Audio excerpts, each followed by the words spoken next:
안녕하십니까. 저는 조선대학교 광기술공학과 학과장 박종락 교수입니다. 광기술공학은 빛에 대해 연구하는 그리고 공부하는 학문입니다. 레이저, LED와 같은 그런 광원을 만들어내고 그리고 제어하고 활용해서 에너지와 정보를 저장, 전달하는 데 필수적인 소재, 부품, 장비, 그리고 시스템에 관한 지식과 기술을 교육하는 학문입니다. 반도체 디스플레이, 그리고 미래 자동차, 그리고 IoT 가전, 그리고 에너지 신산업, 바이오, 헬스와 같은 그런 광융합 산업의 중심에 서 있는 그런 학문입니다. 광기술공학은 광학을 기반으로 전기, 전자, 정밀 기계, 신소재 기술들이 융복합된 그런 첨단 공학 분야입니다. 좀 전에 설명드린 그런 다양한 분야, 그런 4차 산업의 핵심 기술입니다. 여러분들이 조선대학교 광기술공학과 유튜브 채널을 방문하시면 더 다양하고 많은 저희 학과에 대한 정보를 받아 찾아보실 수가 있습니다. 저희 학과에서는 광기술공학 관련되어 있는 기초, 그리고 응용 전공 지식, 그리고 종합 설계 능력을 갖춘 그런 창의적인 인재, 또한 현장 적응 능력, 공업 경영 능력을 갖춘 그런 전문 인재, 거기에 국제화 적응 능력, 협동 능력과 책임의식을 겸비한 그런 전인적 인재 양성을 교육 목표로 하고 있습니다. 저희 학과의 교과목들은 대부분 설계 또는 실습 과목 위주로 구성이 되어 있습니다. 코드5를 활용한 결상광학 시스템 설계, 그리고 라이툴스를 활용한 조명광학 시스템 설계, 그리고 솔리드웍스를 이용한 광기구 CAD 실습, 그리고 매트랩을 활용한 전산광학, 랩뷰를 활용한 광학기기 제어, 그리고 오아캐드, 피스파이스, PCB 설계 등을 비롯한 다양한 광통신, 레이저, 광간섭계, 렌즈 가공 실습 이런 것들을 포함한 광전자공학 실험을 진행하고 있습니다. 그리고 4학년 때는 그동안 습득했던 전공 지식을 기반으로 종합 설계 능력을 활용하여 졸업작품을 제작하도록 캡스톤 디자인 교과목을 운영하고 있습니다. 저희 학과는 6명의 교수진으로 구성되어 있습니다. 각 교수진의 전공 분야는 다양하고 출신 학과도 다양합니다.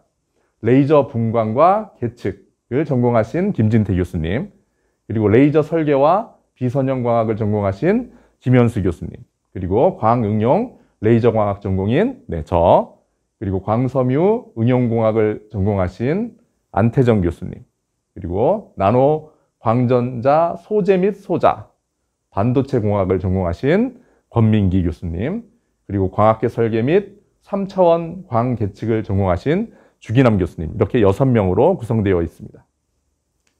그리고 각 교수님들은 국내 최고 수준의 연구실을 보유하고 계시고 학생들과 함께 소통하시면서 연구실을 운영하고 계십니다.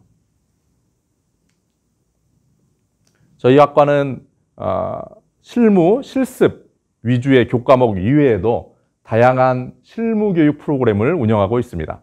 대표적으로 현장 실습, 그리고 현장 견학, 그리고 전시회 참가, 인턴십 프로그램, 그리고 기업체 초청 강연, 그리고 아까 말씀드린 것과 같은 실무형 교과 과정을 통해서 여러분들이 실무 교육에 한 발 더 다가설 수 있도록 노력하고 있습니다.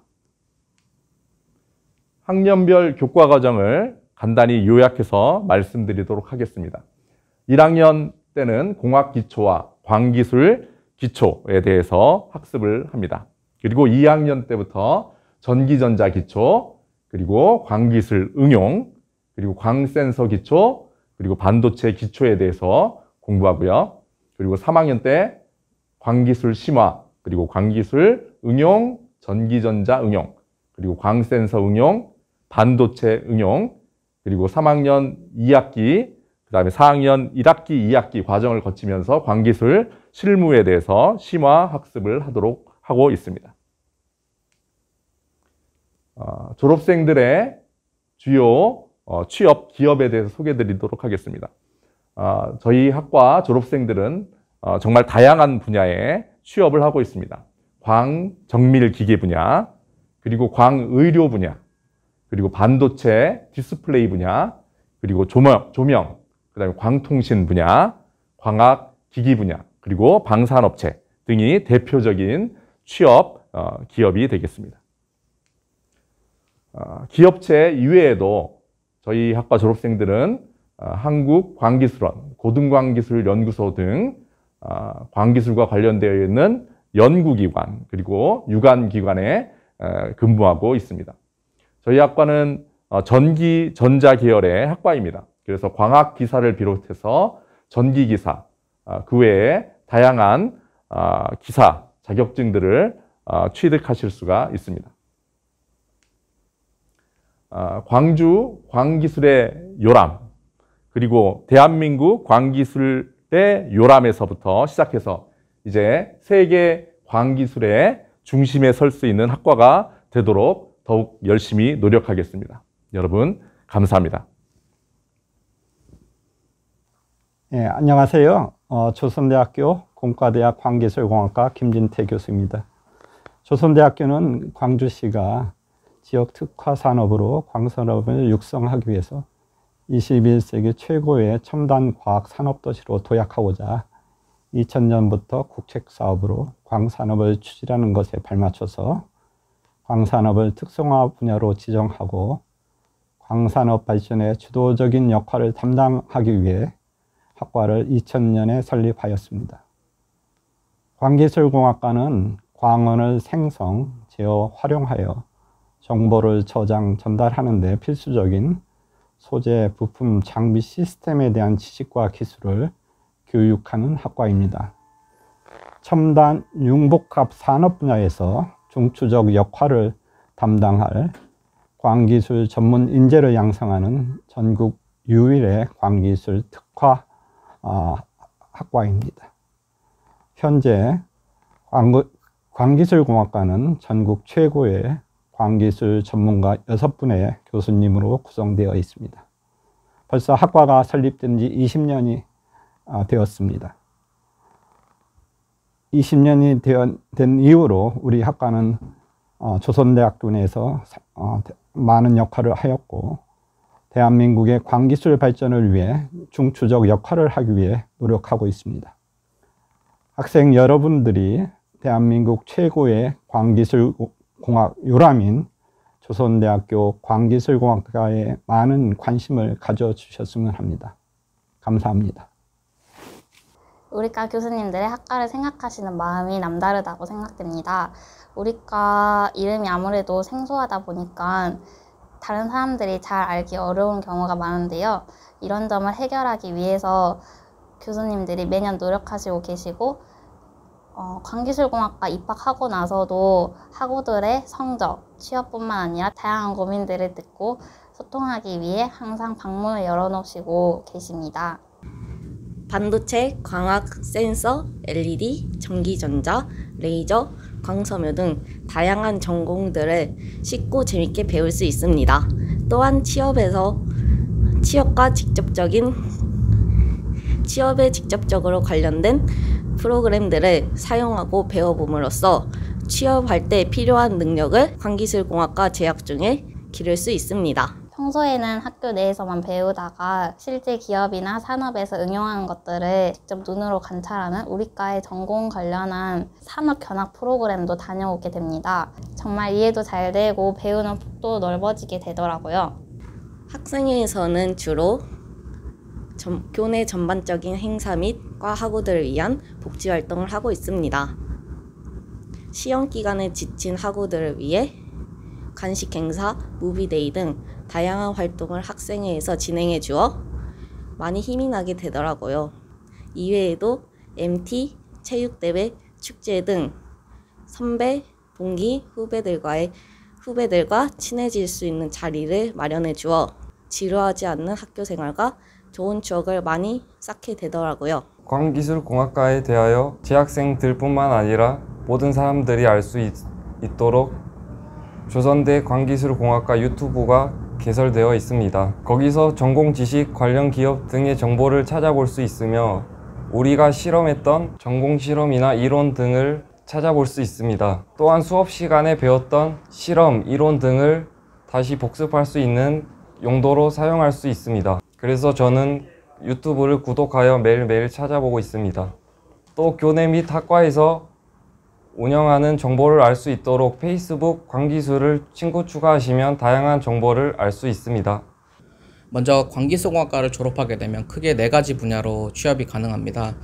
먼저 첫 번째로는 광섬유를 이용한 센서, 그다음에 통신 분야가 있고요. 두 번째로는 레이저 설계 분야가 있고, 그다음에 반도체를 활용한 공정 이런 분야로도 취업이 가능하고요. 마지막으로는 광학계 설계, 그다음에 계측 분야로 취업이 가능합니다. 물론 뿐만 아니라 이런 광학적인 곳 말고도 전기, 그 다음에 3D 설계와 같은 분야에도 진출이 가능합니다. 학과 수업 같은 경우는 이론적인 부분은 100% 취업 후에 활용된다고는 말씀을 못 드리겠는데, 이런 학과 수업에 대한 학점 같은 경우는 본인의 성실도를 회사에 표현할 수 있는 가장 중요한 척도 중에 하나라고 볼 수 있고요. 그 다음에 이제 교과목 중에 실험 실습 과목 같은 경우는 실제로 현장에서도 많이 쓰이는 과목들이기 때문에 필히 익혀두시면 좋을 것 같습니다. 광기술공학과를 나오게 되면 이제 대표적으로 전기기사나 광학기사, CLAD와 같은 다양한 자격증을 취득 가능한데요. 이런 자격증을 따는 것도 중요하지만 학과 교과목 수업에서 진행을 하는 프로그램들, 그런 것들을 익혀두시는 것도 나중에 취업 후에 크게 도움이 될 것입니다. 안녕하세요. 반갑습니다. 저희 실험실은 광소자 측정 실험실이고요. 저희 실험실에서는 이런 광섬유를 가지고 다양한 이제 소자를 개발하거나 또 이제 측정하는 어떤 메커니즘을 개발하는 그런 연구실이 되겠습니다. 특별히 이제 광섬유를 가지고 이렇게 전력을 모니터링 한다든지, 이제 온도랑 이제 장력을 모니터링 한다든지, 이런 이제 센서 쪽의 응용들을 많이 진행을 하고 있습니다. 그래서 이런 광섬유 센서는 이제 지금 이제 활발하게 이제 산업에 많이 응용이 되고 있고요. 건설, 건축, 또 지진을 이제 측정한다든지, 이제 그런 쪽이 많이 활용이 되고 있는 이런 소자고요. 이런 것들을 저희 실험실에서 이제 개발하고 또 이제 산업에 적용하는 그런 연구들을 진행을 하고 있습니다. 지금 이제 보시는 것이 이제 저희 실험실의 이제 모습이고요. 여러 이제 이런 부분들이 다 광섬유들이거든요. 그래서 좀 많이 이렇게 펼쳐지긴 하지만 이제 조금씩 설명을 드리면, 이쪽 파트는 이제 그 광섬유 센서 중에서 우리가 이제 화학 쪽에 어떤 화학 그 약품들의 그 휘발을 측정하는, 휘발 정도를 측정하는 그런 측정 장치가 되겠습니다. 그래서 작은 화학 그 약품들이 서로 이렇게 섞여 있을 때 휘발 정도가 서로 다르거든요. 휘발의 메커니즘이 다르고 어떤 다이내믹 흡수가 달라서 그것을 가지고 어떤 화학약품이 들어있을 것이다 라고 예측을 하는 그런 이제 그 장치 구성이 되겠습니다. 이쪽 부분은 이제 광섬유 센서 중에서 그 자외선을 측정하는 그런 장치가 되겠고요. 자외선을 왜 측정하냐면, 우리가 이제 전력 그 모니터링에서 그 전력에서 이제 에러가 생기면 아크가 발생하고 이게 그것이 화재로 이어지는데, 그 아크 안에 작은 자외선들이 포함되어 있습니다. 그래서 광섬유로 그런 자외선을 모니터링을 해서 그 실시간으로 이제 어떤 위험한 정보를 이제 보내주는 그런 센서를 개발하는 부분들이 되겠습니다. 자, 그리고 이쪽 부분은 이제 최근에 이제 저희가 연구를 진행하고 있는 부분들인데요. 이쪽은 이제 습도에 반응하는 센서가 되겠습니다. 그래서 여기 있는 것이 이제 습도 센서고, 이 습도 센서는 아주 민감 광섬유로 제작을 했고, 이런 반도체 물질과 광섬유를 결합을 해서 제작을 했는데, 이것은 터치를 하면 사람이 접촉을 하지 않고도 사람이 가까이 가면 사람 손에 있는 수분을 이 센서가 감지를 합니다. 그래서 요새 이제 코로나 시대에 비접촉식 어떤 그 터치 센서로 활용할 수 있는 그런 기술을 개발을 하고 있는데, 이런 이제 광섬유로 여러 개의 그 센서를 서로 이제 시리즈로 연결을 해서 하나의 시스템에서 이제 여러 군데를 동시에 모니터링하는 그런 연구들을 진행을 하고 있습니다. 그래서 이제 저희 실험실은 이제 방금 말씀드린 대로 이런 그 센서 쪽에 많이 응용을 하고 있고, 이걸 이제 부품 단계에서부터 이제 이제 측정 장비까지 전체 시스템을 구축하는데 연구를 집중하는 그런 실험실이 되겠습니다. 네, 안녕하세요. 저는 조선대학교 관계성학과 주기남 교수입니다. 지금 여기는 제가 연구하고 있는 저희 실험실이고, 실험실 이름은 3D 관계측 실험실이라고 합니다. 저희 3D 관계측 실험실에서는 보통 광을 이용해서 측정을 하는 그런 실험실이에요. 그래서 주로 간섭계, 현미경 등을 이용해서 굉장히 작은 물체를 측정을 하는데, 높이라든지 길이, 그 다음에 표면 거칠기, 이런 실험들을 주로 진행을 많이 합니다. 그래서 보시는 바와 같이 이런 구성들은 광학계를 이용해 가지고 뭐 필름이라든지 방막을 가지고 있는 그런 물체들을, 방막의 두께라든지 아니면 표면의 형상 같은 걸 측정하는 그런 장치인데요. 광섬유를 이용을 해 가지고 굉장히 소형화할 수 있는 장점이 있고, 그 다음에 방막의 표면, 그 다음에 아랫면에 있는 곳의 위치, 그리고 높이 등등을 측정하는 그런 장비로 활용을 할 수가 있습니다. 그래서 우리 대학원생 친구들이 굉장히 열심히 실험을 하고 있고요. 그 결과들을 이제 논문이나 아니면 학회에 발표를 많이 하고 있고요. 그 다음에 뒤쪽으로 있는 이런 장비들은 이제 주로 현미경 광학계를 이용한 장비들인데요. 작은 물체를 측정하기 위해서 현미경 구조로 이제 굉장히 작은 영역을 살펴보는 그런 장치들로 실험을 구성하고 있습니다. 그 다음에 지금 저 뒤쪽으로 보이는 저런 장치들은 이제 이런 간섭계 타입이 아니라 현미경 타입으로 공초점 현미경이라고 하는데, 서로 초점이 맞는 그곳의 위치를 정확하게 측정함으로써 높이를 측정하는 그런 실험들이 진행이 되고 있고요. 그 다음에 저쪽 뒤에 있는 저런 장치들은 주로 이제 좀 새로운 그 시도들을 많이 하고 있어요. 그래서 기존에 실험하고 있는 것들이 아니라 새로운 방법들을 이용해서 형상을 측정하는 그런 실험들을 우리 대학원생들과 열심히 실험을 진행하고 있습니다. 네, 감사합니다. 이 연구실은 주로 레이저 설계에 관련돼서 연구를 하고 있습니다. 주로 레이저 설계는 주로 이제 국방용, 그다음에 산업용, 의료용 레이저들을 말합니다. 그 설계에 들어가는 이제 기술들은 이제 우리 학부에서 배웠던 이제 광기술 관련 기초 지식을 이용해서 이제 설계를 하게 됩니다. 근데 이제 이 설계에서 얻은 이 레이저 장치들은 주로 이제 의료용 같은 경우는 피부 치료용 혹은 안과 치료용으로 이제 주로 사용되고, 산업용에 사용되는 레이저들은 설계된 레이저들은 주로 이제 첨단 부품을 제작할 때 주로 사용합니다. 특히 반도체 공정에 주로 사용되는 레이저를 주로 이쪽에서 연구를 합니다. 그리고 이제 국방용 관련돼서는 고출력 에너지를 사용해 가지고 이제 미사일이나 요즘에 최근에 이제 드론이 많이 문제가 되는데, 드론 같은 거를 이제 파괴하는 그런 장치에 관련된 연구를 이제 수행하게 되는데, 여기서 이제 많은 비용이 많이 들어가기 때문에 대형 이제 내전을 할 수는 없고, 그거에 관련된 기초 연구를 수행을 하고 있습니다.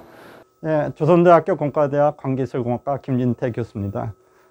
저희 실험실은 레이저 응용 실험실입니다. 현재 파키스탄에서 온 박사과정 학생 2명과 그 다음에 지금 한국 학생으로는 석사과정으로 이재곤 학생이 여기서 담당하고 있습니다. 저희가 하는 연구는 가스를 갖다가 민감하게 레이저로 측정할 수 있는 기술을 연구를 하고 있습니다. 첫 번째 연구로 이쪽에 보이는 테이블은 무엇이냐면은 레이저를 갖다가 레이저로 모멘텀을 줘가지고 한 곳에 모을 수 있는 기술을 이용을 해서 집적화된 원자들을 갖다 연구하는 실험입니다. 본 연구는 지금 현재 2007년에 셋업이 돼가지고 전남에서 처음으로 MOT 구현을 하였습니다. 그 다음에 이쪽은 EIT 실험으로 빛의 속도를 제어할 수 있는 실험으로 빛의 원자 흡수와 그 다음에 투과를 갖다가 레이저를 사용해서 조절할 수 있는 실험입니다.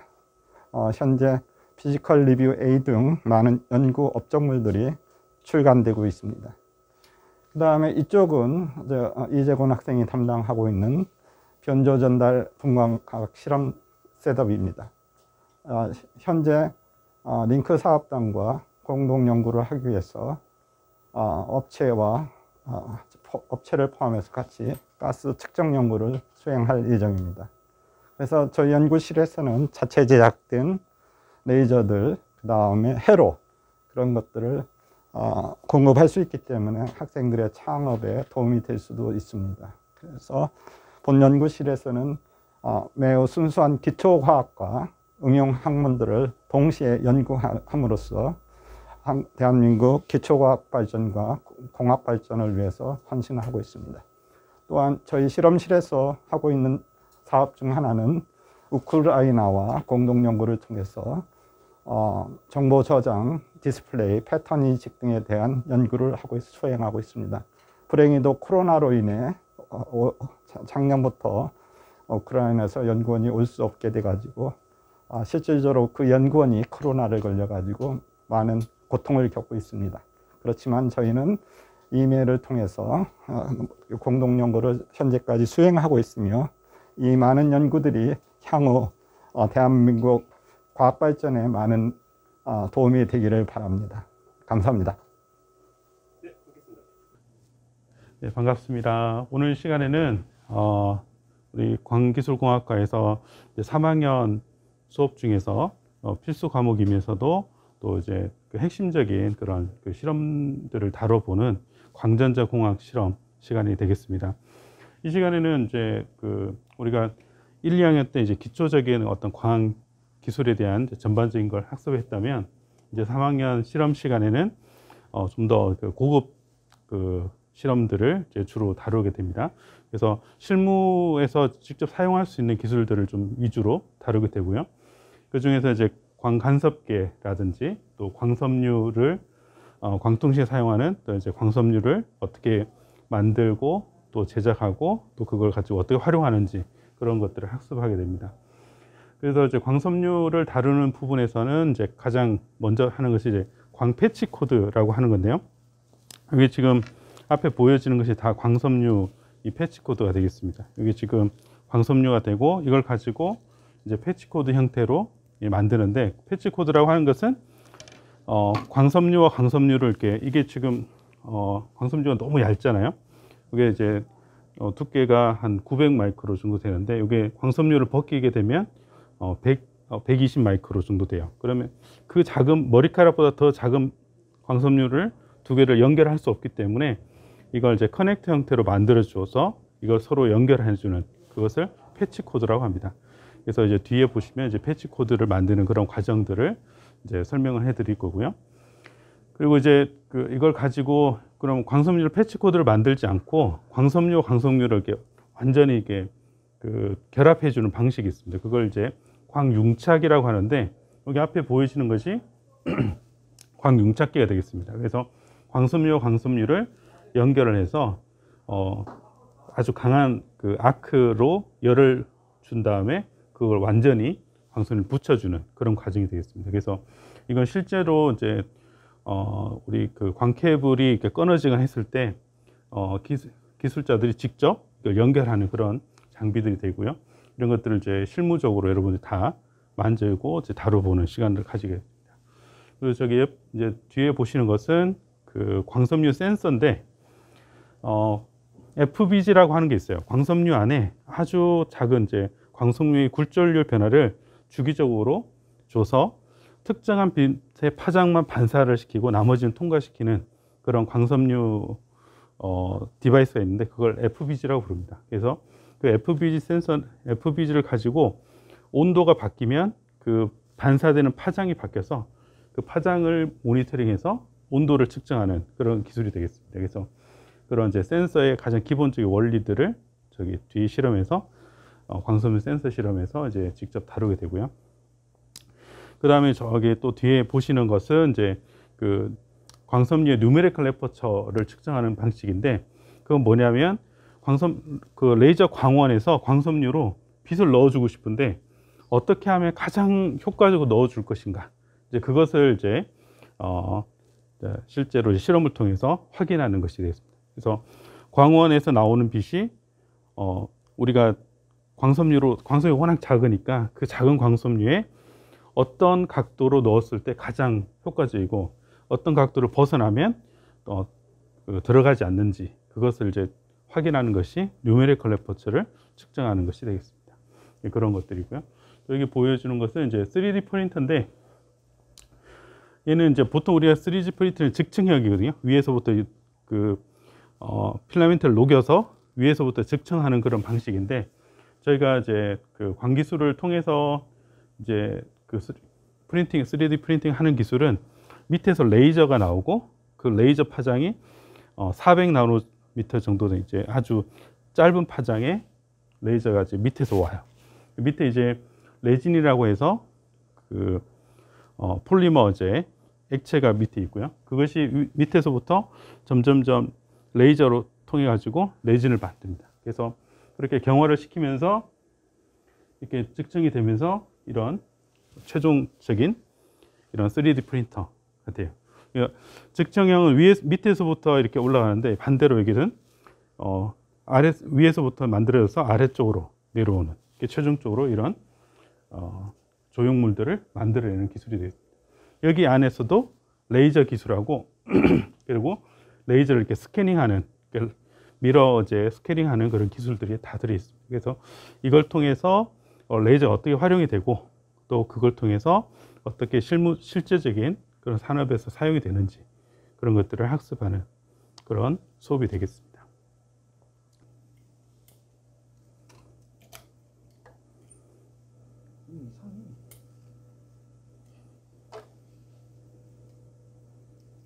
앞에가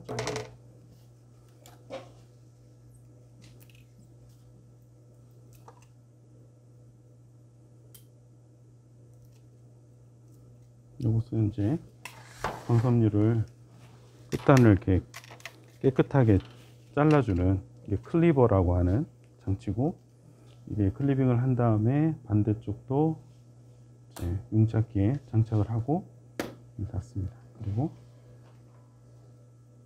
이렇게 하면 이제 두 개의 광섬유가 얼라인을 자동 우주로 해주고 이제 아크를 튀겨준 다음에 그게 열을 이제 녹여서 완전히 붙여주는 이렇게 그런 다음에 열어서 확인해 볼게요.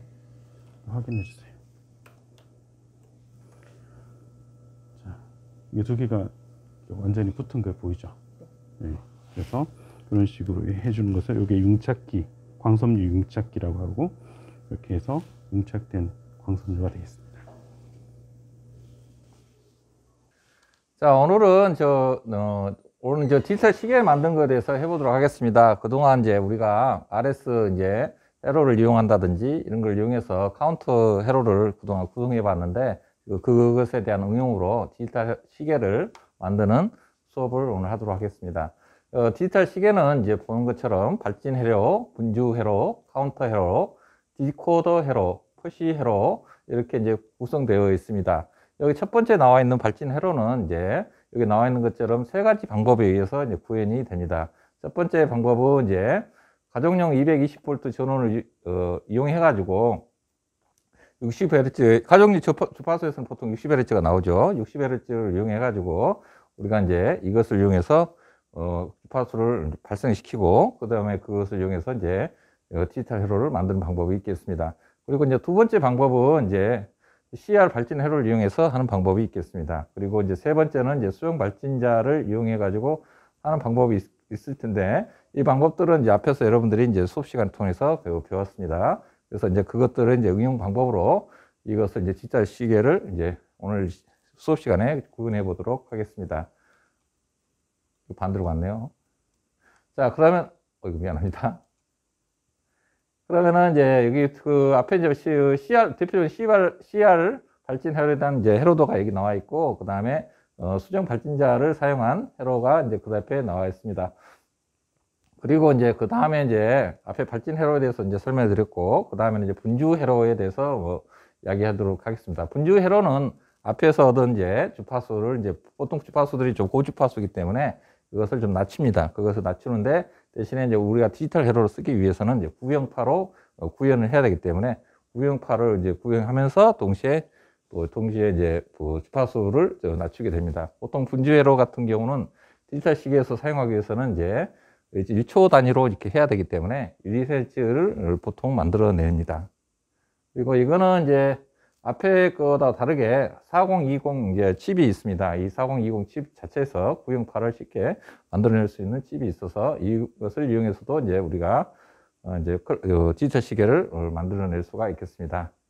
그래서 이제 보면은 이제 우리가 이제 디지털 시계를 구현하기 위해서는 초분 C가 이제 필요하는데 그 초분 C를 이제 구현하기 위해서는 이제 각각의 이제 그 카운터들이 이제 여기 보이는 것처럼 이런 카운터들이 이제 필요하겠습니다. 자, 그 다음에 그리고 이제 이 카운터들을 응용해 가지고 이제 우리가 보면은 이제 분초 단위 카운터하고 카운터 디코더하고 이제 드라이브 회로가는 이제 이렇게 이제 구성되어 있는데 보면 이제 7492 이제 앞에서 배웠던 7492 이제 회로 그 칩하고 그 다음에 7447 회로 또는 7448 회로들을 이용해 가지고 이렇게 이제 분초 단위로 이제 만들게 되겠습니다. 여기 보면은 이제 그 표시기가 있는데 표시기는 이제 LED가 팔자 형태로 붙어 있습니다. 그래서 이제 카운터에 들어오는 전기 신호에 따라서 불이 켜지게 되면은 1 표시도 되고 2 표시도 되고 3 표시도 되고 이렇게 되겠습니다. 그리고 마찬가지 같은 원리로 이제 C 단위도 똑같이 이제 같은 방법으로 이제 구현하는데 대신에 이제 여기 카운팅 하는 방법이 이제 분지회로에 이제 나눠지는 숫자가 천천히 움직여야 되기 때문에 이런 식으로 이렇게 7492를 갖다가 이제 펄스가 나오는 신호를 이제 2배수로 잘라주게 됩니다. 그래서 이제 C 단위의 디코더가 이제 되겠습니다. 그리고 이제 최종적으로는 이제 이렇게 여러분 이제 구현하는 방식은 이제 이렇게 이제 회로들 꾸밀 것입니다. 여기에 이제 보면은 이제 C 분 첫 단위로 이렇게 이제 나오도록 이렇게 되어 있습니다. 그리고 지금 현재 여러분이 이제 숙제로 이렇게 여러분이 이제 미리 회로도를 꾸며 가지고 왔을 겁니다. 그러면은 오늘 시간에서는 그 회로도를 꾸민 것을 갖다 수정 작업을 하고 그 다음에 다시 이제 이 회로도하고 회로도에 나온 정신호에 대해서 이제 점검하는 시간을 갖도록 하겠습니다. 각자 앞에 이제 테이블들에 이제 앞에 오실스코프하고 그 다음에 조율기하고 이제 전압계 측정할 수 있는 장치들이 있습니다. 이런 것들은 이제 여러분이 이제 실험하면서 필요한 것들 정기적으로 체크할 것들이 있으면 한 번씩 체크해 보면서 이렇게 하는 시간을 갖도록 해보겠습니다. 각자 그 실험 위에 있는 것들 한번 일단 오실스코프랑 이런 것들 전원들을 다 켜시고 해보도록 할게요. 각자 파워 서플라이를 다 연결해 보세요. 파워 서플라이를 전원 장치 연결해 보고 아직 안 되는 학생은 지금부터 이제 그 회로들을 보고 전기 회로 개선을 해주기 바랍니다.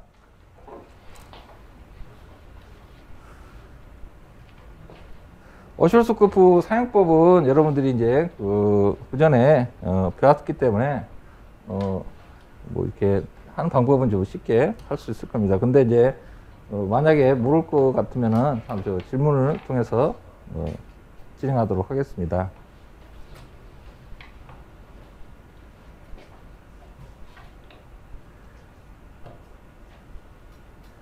각자 한번 꽂아보세요.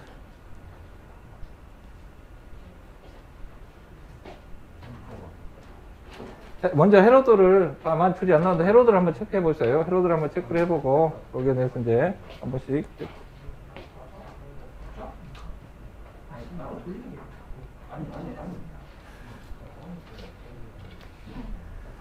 그리고 칩이 이제 망가진 것들도 있고 그런 것 때문에 만약에 불량 난 거 있으면은 이제 칩을 교체하도록 하세요.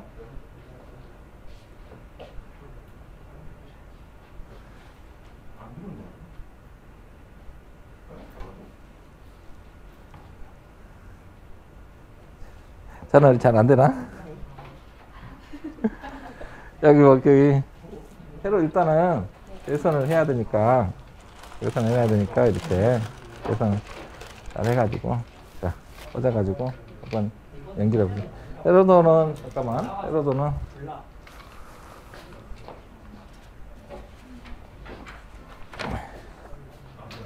이대로 이렇게 꽂으면은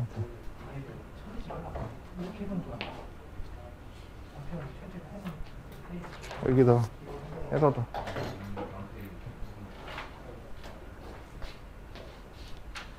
여기다 핸드폰에 볼 수 있으니까 놔두고 다음에 책북하고 아니 노트북하고 얘는 여시고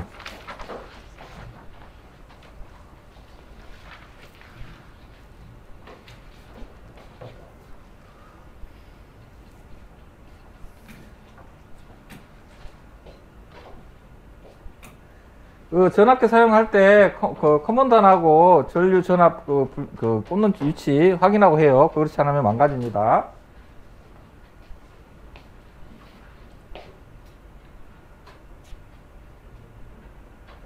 오실로스코프는 이제 클락 신호가 제대로 나온지 한번 확인해 보세요.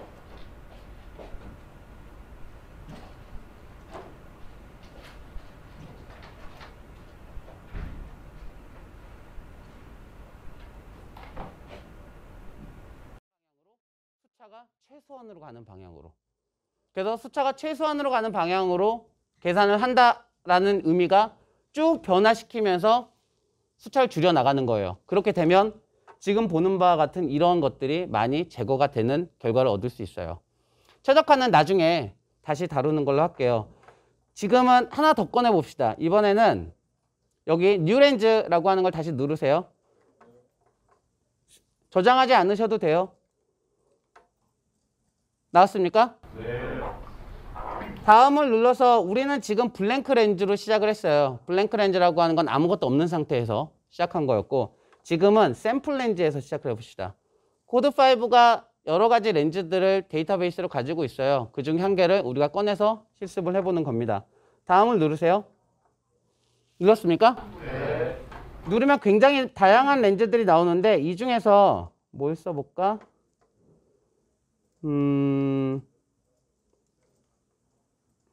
요걸 한번 해봅시다. 마스터프라고 하는 렌즈가 있어요. 보입니까? 여기 렌즈 마스터프 보입니까? 네. 마스터프 렌즈를 눌러서 마침을 누르세요. 눌렀습니까? 네. 자, 눌렀으면 제일 먼저 해야 될 건 어떻게 생겼는지 보는 거예요. 보는 건 여기 퀵 YZ 뷰를 눌러서 보면 이렇게 생긴 렌즈를 볼 수 있습니다. 보입니까? 네. 설명을 좀 드릴게요. 막스토프 렌즈는 렌즈라고 부르지만 어디에 쓰이는 거냐면 천체 망원경에 쓰이는 거예요. 천체 망원경이라 하면 굉장히 멀리 있는 물체를 상을 맺게끔 하는 그런 렌즈 시스템이고, 이 렌즈 시스템은 렌즈만으로 구성되어 있지 않아. 그러니까 렌즈와 거울로 구성이 같이 되어 있어요. 지금 보면 여기가 1번 면, 2번 면, 3번 면, 4번 면, 5번 면, 6번 면, 그 다음에 상으로 진행이 되게끔 그렇게 구성이 되어 있는 전체 7개의 면으로 만들어진 렌즈입니다. 그리고 광학계를 잘 보면 지금 여기는 렌즈에 해당되는 굴절을 하는 판이 있는 거고, 그 다음에 광선이 이 렌즈판을 들어간 다음에 제일 먼저 만나는 이 거울. 이 거울을 우리는 주경이라고 합니다. 프라이머리 미러예요. 망원경은, 반사형 망원경은 크게 간단하게 얘기하면 두 개의 거울로 만들어 있다라고 생각하면 돼요. 주경, 부경. 주경은 상당히 큰 지름을 가지고 있으면서 무슨 역할을 하냐면 빛을 모아주는 역할을 합니다. 멀리에서 오기 때문에 빛을 최대한 많이 모아야 돼요. 그래서 천체 망원경은 분해능이 높은 망원경일수록 구경이 굉장히 커요. 이게 주경이고요. 그 빛을 모아주는. 그 다음 또 하나의 미러, 여기 있죠. 또 하나의 이 거울은 부경이라고 합니다. 부경은 상을 맺혀주는 역할을 해요. 주경에서 모은 빛을 가지고 부경에서 다시 반사시켜서 상면에서 상을 맺혀주는 역할을 해주는 게 부경의 역할이에요. 그래서 간단하게 천체 망원경은 두 개의 거울만 있으면 돼요. 근데 얘도 있고 얘도 있어요. 무슨 역할을 하는 거냐? 이 렌즈와 같이 생긴 요거는 비구면으로 되어 있는데 얘는 수차를 잡아주는 역할을 합니다. 천체 망원경에서 수차가 무조건 렌즈 시스템 수차가 줄어들면 줄어들수록 좋아요. 근데 천체 망원경에서 수차 중에서 제일 먼저 생각하고 고려해서 잡아야 될 게 뭐냐면 코마예요. 코마는 여러분들이 알다시피 한 점을 중심으로 해서 생기는 모양을 보면 한 점을 중심으로 해서 이렇게 퍼져나가는 형태의 결상을 맺혀주게 하는 게 코마예요. 그 코마가 왜 천체망원경에서 중요하냐면 천체망원경은 뭘 본다? 별을 보죠. 별의 이미지를 봄으로써 별에서 무슨 일이 발생하는지를 추론해낸단 말이에요. 근데 코마 수차가 발생을 하면 별은 그대로 있는 거라고 생각을 할 텐데 실제로는 그대로 있는 건데 광학 시스템이 이상해가지고 얘가 마치 이렇게 꼬리가 있는 혜성처럼 된 것처럼 보여버리면 어떻게 해석을 하냐면 별이 혜성처럼 이렇게 움직이고 있고 이렇게 해석을 해버린다고요. 문제가 많이 발생을 해요. 그래서 천체망원경에서 제일 먼저 잡아야 될